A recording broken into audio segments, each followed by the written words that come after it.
Hey everyone, Reaper here again with another video. This time, the discussion for this video is collecting, specking, and selling books, okay? I will address each of one of those issues and I will give you my opinions on some of them and how they relate to me. You know, everything I say in any one of these videos, whether it's my comic book, showcase videos, whatever series that may be, or these discussion videos. I just want to let you know these are just my opinion. These are not things to be taken to heart, okay? Because everyone's different. Everyone collects for a different reason. Everyone has this for that reason. Everyone has that for another reason. So it's all different. So try to keep that in mind, even though I think a majority of us know that and realize that, but you'd be amazed on how many people are not aware of that. Okay, so where sometimes people just have to take a step back and say, well, this is just an opinion, or this is just his viewpoint or her viewpoint or whomever. So just wanted to get that out there. Okay, I have my little list here. If I don't have my list, if I don't write this stuff down, I'll probably forget it. But I'll cover the collecting part first, all right, out of the three. So for me, when it comes to collecting, as those of you that have been following my channel for all these years, you know I like vintage books. A lot of us in the community like vintage books. There are a lot that like other types of books too, when it, modern books and things like that. That are not necessarily considered vintage. When I say vintage, I mean like Silver Age. I like to collect a lot of Silver Age stuff. That's where my heart is.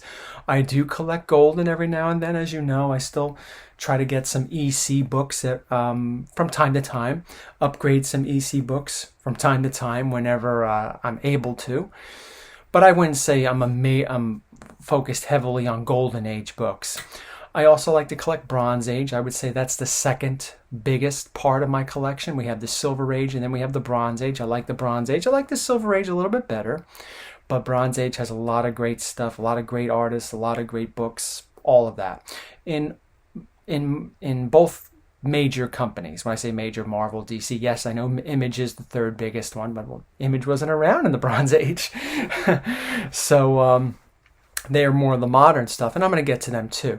But those are the two, Silver and Bronze Age, are the things that I mainly like to collect for. Mainly in Marvel, I'll be honest with you. Yes, I have DC stuff in all ages, golden, silver, bronze, copper, modern, but it's mainly Marvel that dominates my collection. So for those of you that are just turning in for the first time, you want to know a little bit about this channel, a little bit about me, that pretty much is me in a nutshell when it comes to what I collect. Now, and like I was saying with the Golden Age, I have some Goldens. I collect a little bit of golden every now and then, and I collect a little bit of copper. I have, a lot of coppers, right, when I first came into the hobby. I was collecting a lot of books from the 80s. 80s is the Copper Age, for the most part, right? And I have some moderns, and a previous video I said I'd like to collect Walking Dead again, and I have been adding Walking Dead to my collection. So there you have your moderns, and there are a couple other things that I collect for moderns. I'm not really big into variants, so even though I know variant collecting is a big thing, could be lucrative, right? Depending on which one you get and when you get it. But I really don't follow that sort of stuff. So when it comes to my collecting, I try to focus on silver and bronze. Now, there are certain books that I like to collect for, like I like a lot of the early Marvel stuff. I tend to try to complete my little runs. I have in mind what I consider a run. I don't mean the entire run of X-Men from numbers 1 to the modern age or anything like that. What I consider a run is the X-Men Silver Age set. As we know, is from numbers 1 to 66. It ended in 66, I believe, which was 1970.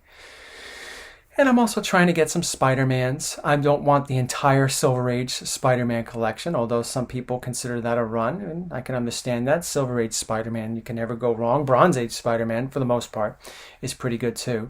But there's certain runs that I want to collect within each of those series.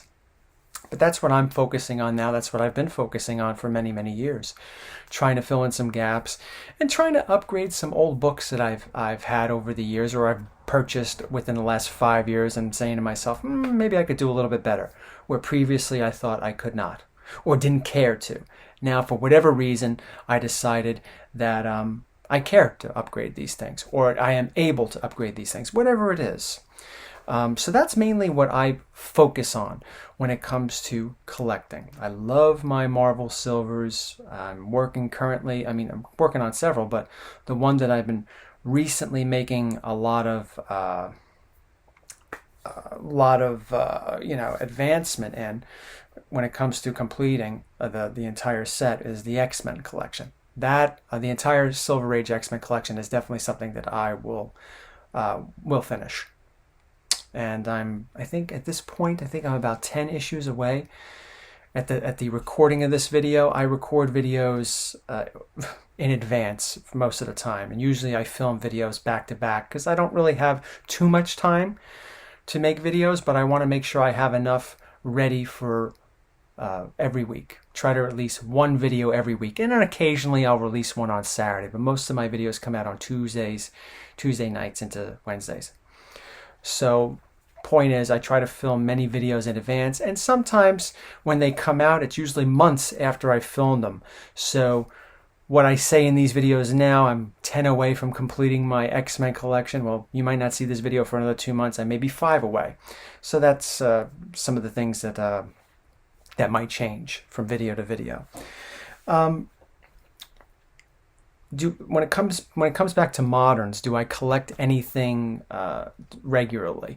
Well, like I said, I really don't collect moderns too much, but the only 2 books that I do collect at my comic shop that are modern are Batman and Detective Comics. I don't collect anything else. Occasionally, I'll see a book that I think is really cool from another series, and I just may buy that book, and that's it. But I do not collect and I'm not interested in collecting any other series. It's just not really my thing. All right. Now, let me get to the speculation part. I can't say I don't speculate on some book because that would be wrong. There are some books in my collection, and you've heard in other videos if you've been watching that I've purchased specifically to sell. So obviously that's speculation, but I don't do it the way a lot of other people do it because it's a lot of work. And I'm not always so good with speculation. All right? And for me, I don't really like to waste a whole lot of money. I've wasted money in the past, I have to admit, being truthful with everybody. But speculation, you know, for those that are really into speculation, you watch those YouTube channels where you're on Instagram or wherever that are really into speculation. It takes a lot of work. It takes a lot of time to really figure out what book will be, to spec on, what is up and coming. Sometimes it's kind of obvious, right? You know, a year ago, or whenever it was, that it was announced that Moon Knight would be getting his own series. You know, you didn't hear any more details about that at that point, but you heard he was going to get his own series. So obviously you would consider Werewolf by Night 32 a spec book. Those are cases when it's obvious. But sometimes there are little hints around there that are not so obvious for somebody like me, who's not really following the trends. And that's why I really don't stick with it. You know, I don't really follow the trends that much. When it comes to obvious things, I'll say to myself, oh. But usually when it becomes too obvious, it's too late. And what I mean by that is it comes to price, right? You know, for how many times, I think recently they announced, now I'm dating this, right? Because this was filmed, this video is being filmed in October. I don't know when you can actually see it, October 2020. But they recently announced that Oscar Isaac is being considered for Moon Knight, to play Moon Knight. So I don't know if he's actually going to play Moon Knight. Maybe by the time you watch this video, he has signed on to be Moon Knight. But regardless, then you go on Facebook where people are selling books. You go on eBay and you notice the prices of Werewolf by Night 32 just have gone through the roof. So that's what I mean by sometimes it's too late when the obvious happens, okay? But there are people that are just so good at predicting things before the rest of us know, and have multiple copies of these things, or just happen to have multiple copies of certain books, and are quite good at speculation. Again, I am not addressing the specking part. that's in the title of this video, I am not the person to come to when it comes to speculation. Although, there are some books I do have that I'm kind of specking on, but I didn't really invest too much into them, okay? So I take very low risk, and I know when you take very low risk, you don't really get much of a return. That's just the type of collector I am, you know? I'm not one of the high-risk collectors that are really specking on all these books and will put a decent amount of money and get multiple copies and all these different things, and it winds up paying off at the end. I'm just not that type of collector, and I think those of you that have been watching my channel over the years know that I'm not really that type of collector, but I have a couple that I'm specking on, and there are a couple that I have specced on that have been quite successful. You know, so I do it casually. Long story short, too late, right? I'm a casual speculation person, but I really don't make videos on specking. I have my underrated videos, and I have my affordable videos, and you could watch Affordable 4 or whenever it was, and I said Ultimate Fallout 4 was an affordable book. Well, yeah, it was back then. So I guess that's more of a time capsule video. Almost like looking at an old price guide from 1995, looking at Werewolf by Night 32 and saying, oh my God, if I had been collecting back then, or as I was collecting back then, I should have been focusing on this, you know, all the things that we should have done, right? But it has that certain charm to looking at those old price guides and seeing what an Action 1 was back in 1975, or what Batman 1 was in 1985, or what Werewolf by Night 32 was back in 1995. So I see those older videos that I've had where some of the books that I said were affordable or underrated have now become overrated or well-known or expensive. I look at those as time capsule videos, and they have some of the charm. They have some charm to them. But of course, you have always the people that view them as, hey, this is not affordable. Well, yeah, it was filmed in 2017, so. So why do you do stuff like that? Because I feel like it. Why not? It's my channel, and I'll do what I want. It's up to people to watch it and enjoy or not enjoy or decide not to watch it. It's pretty much the same with anything in life. You can choose to buy something or not buy something. You can choose to engage with people or not engage with people, or you could choose to watch things or not watch things. And this is a channel that these are things that I like to talk about every now and then, so I do them. You know, I don't say that to be nasty or anything. It's just that's why. That's why. So that's when it comes to specking. You know, not really much of a speculation person, but again, there are some books I will spec on. And I'll usually, and this is, I think this is universally known. You buy them when they're cheap. So if it turns out to be a big bust when it comes to speculation, it's no big deal. You know, you didn't spend a fortune on them where you lost money. You might have lost a couple of bucks, but a couple of bucks may not be a big deal in some cases. So I go the safe route. It's not always the most profitable route. And the last is selling.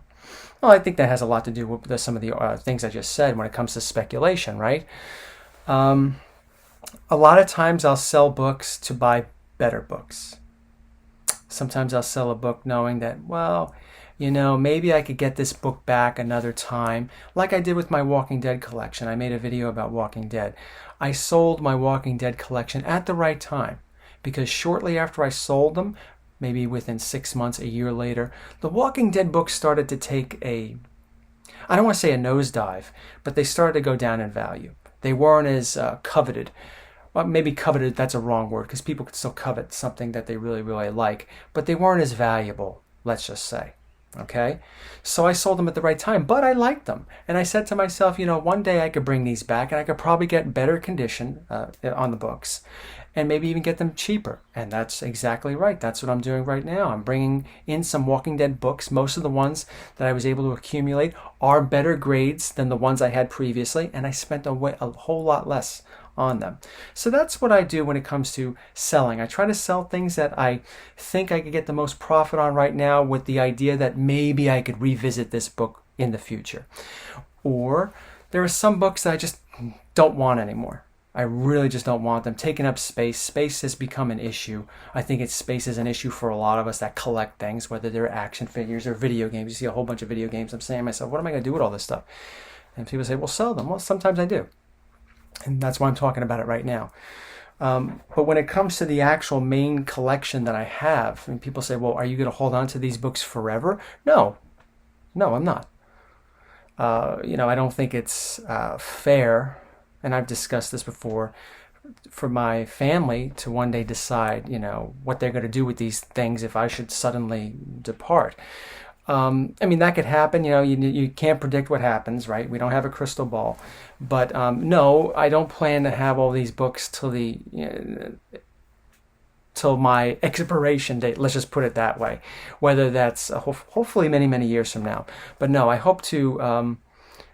Well, I'd like to give them to my son, and then we will have that conversation when he's old enough to decide what he wants to do with them, whether he wants to hold on to them or pass them down for whatever reason, or he wants to sell them. That, like I said, that's the conversation that we will have together, and then we will work on that. But it's right now thinking, no, this is not something like, oh, I have my Detective Comics 140 or my Crime Patrol 15. Oh, I plan to go to my grave with that one. No. I like it. I enjoy it right now. I will enjoy it for a while, but ultimately somebody else, my son in particular, is going to have the final word on what happens to those books that I love so much. That's it. End of story. All right. One of the non-negotiables. And sometimes people, I'm not saying this for me, but sometimes people sell things because they have to. That's unfortunate whenever you come across sometimes when you have to sell something because you have to, because of a financial issue. I know we all got hit with 2020. 2020 was a horrible year, I think. One of the worst years I could remember in my lifetime. And I've been around for, 4 decades, over 4 decades. And for those of you that are young out there that have only been around for 20, 25 years, we alike can't compare what we've experienced so far in 2020 to anything else. I mean, yeah, there's been catastrophes and all that stuff, but something that's just that has lasted for as long as what we're going through or have gone through is just crazy. So, the future is unpredictable. So sometimes people get hit with a hard spot and they sell. Like I said, for me, fortunately, I haven't hit that, but I sell to just get rid of, and I just put that money into my account, or I sell because I no longer want this book, or I can get it again later, maybe cheaper years from now. I'm patient. I could be patient like that. I could also be impatient, but I could be patient like that and use that money for a better book. So that's my video.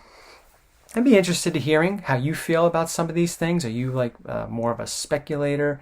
Do you like to spec on books? How's that work out for you? Hopefully good. We all want it to work out for you. Those are a speculation book. Like I said, I'm not really that much a speculator because I'm not good at it.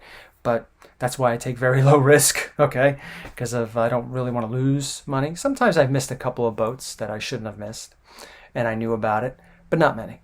Because, like I said, I'm not overly aware of what's really happening as much. But I'd be interested in hearing, or reading rather, how you feel on these 3 subjects when it comes to collecting. You a Silver Age collector. When it comes to speculation, are you really into speculation? It's been going well. And selling. Do you sell because you need, you just don't want these things anymore, or you're just looking to cash out? Whatever it is, I think it would be very interesting to read about. Thank you all. Be safe and take care.